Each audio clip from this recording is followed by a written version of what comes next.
So I made it to Shuhada Al-Aqsa Hospital. It's a small hospital. The capacity of that hospital outside the war is 150. So they can accommodate 150 patients. It's like 150. What we would hear in the States here, there's 150 beds in this hospital. Exactly. Okay. They say at the time of a crisis, which is funny to hear that word crisis, they can crank it up to 180 or maybe 200 beds.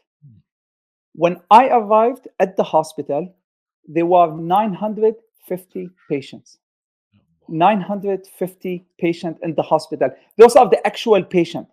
Now, other than the patients, so forget the 950 patients, it is estimated, no one counted them because it's impossible to count. It's estimated that in that hospital, there are between 10,000 to 15,000 people living inside the hospital.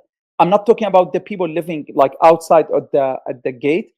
Inside the hospital, at the corridor, and it's one of the pictures I sent you earlier, if we can show it. Yeah, we'll try to get it. Yes, that's the one. So this is the bedroom for many decent Ghazawi family.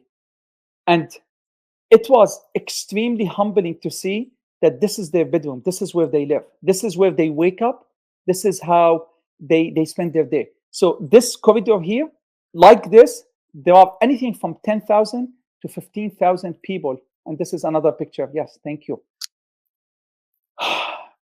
Now, we all know the culture in the Middle East. We all know the culture of the modesty.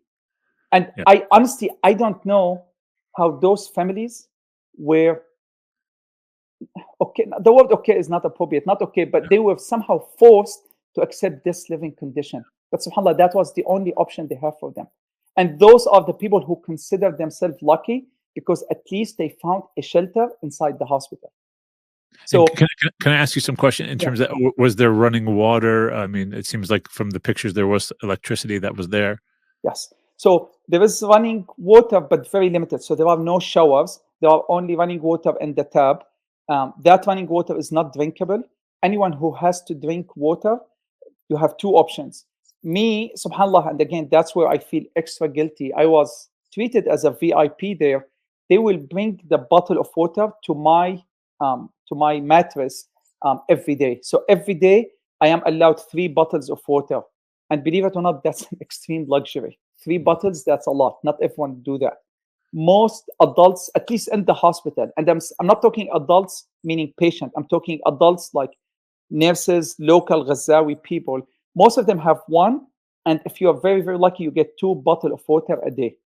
Now, those are the employees. And again, the hospital is doing that so they can focus on their job. The patient or anyone else, like the people taking shelters and whatnot, every morning they wake up at 6 or 7 a.m. They have to take a walk to certain points around the hospital where there is a little sahrish. How do you say sahrish in English?